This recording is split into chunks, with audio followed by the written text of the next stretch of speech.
Good morning students, myself Neeta Agrawal from Aryabhatta academy. आज हम पढ़ेंगे क्षितिज का पहला अध्याय सूरदास, जो कि पद्य खंड से है। पहले हम पढ़ेंगे सूरदास का परिचय। इनका जन्म संवत 1540 में हुआ और इनका निधन 1620 में हुआ। कवि परिचय। कृष्ण भक्त कवि सूरदास का जन्म संवत 1540 में हुआ था। इनका जन्म स्थान आगरा और मथुरा के बीच स्थित रनुक्ता ग्राम माना जाता है। कुछ विद्वान दिल्ली के निकट सिही ग्राम को इनकी जन्मस्थली मानते हैं। इनके पिता का नाम रामदास बताया जाता है। वार्ता, साहित्य और भक्तमाला के आधार पर ये सारस्वत ब्राह्मण कहे गए, किंतु साहित्य लहरी में एक पद है जिससे ये पृथ्वीराज के अमात्य तथा राजकवि चंद्रवरदाई के वंशज ब्रह्मभट्ट मालूम होते हैं। इस पद से बहुत सी बातें ज्ञात होती है। इसी पद के आधार पर कहा जाता है कि ये नेत्रहीन होने के कारण एक अंधकूप में गिर पड़े थे। अंधकूप यानी अंधे कुएं में। 6 दिन वहाँ पड़े रहने के बाद भगवान श्री कृष्ण ने इन्हें दर्शन दिए और सनेत्र कर दिया। इस पर सूरदास ने कहा, प्रभु, जिन नेत्रों से आपके दर्शन हुए, अब उनसे मैं सांसारिक पापों को नहीं देखना चाहता। उनके निवेदन से नेत्र सदा के लिए बंद हो गए, लेकिन उन्हें प्रज्ञा चक्षु प्राप्त हो गए। सूरदास जन्म से अंधे थे, यह विवादास्पद है। यानी कि कुछ लोग बोलते जन्म से अंधे थे और कुछ लोग बोलते ये बाद में अंधे हुए।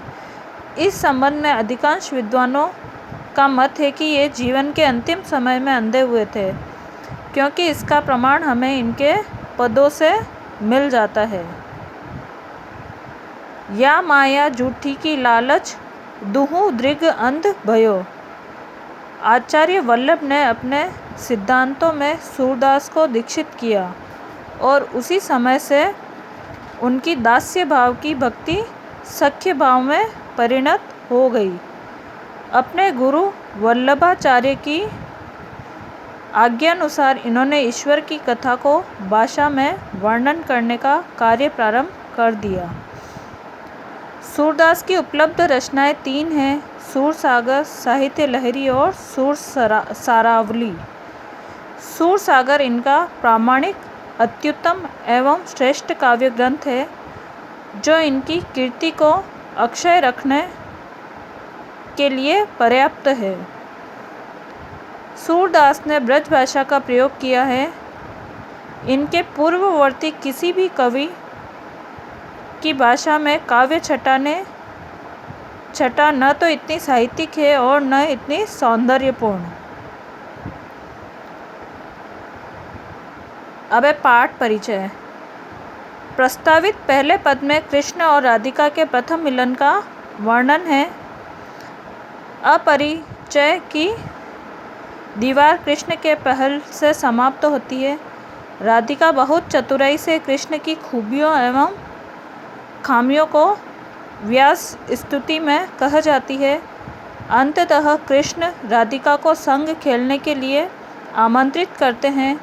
शेष तीनों पदों में उद्धव और गोपिकाओं के संवाद है। इसे भ्रमर गीत के रूप में जाना जाता है। भ्रमर गीत हिंदी साहित्य में अनुपम है।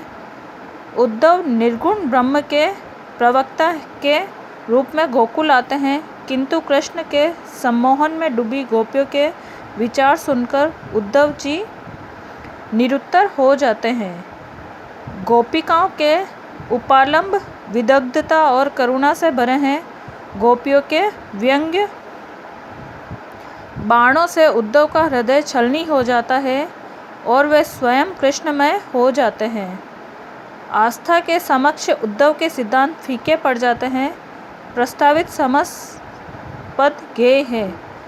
कल हम इनके पद पढ़ेंगे।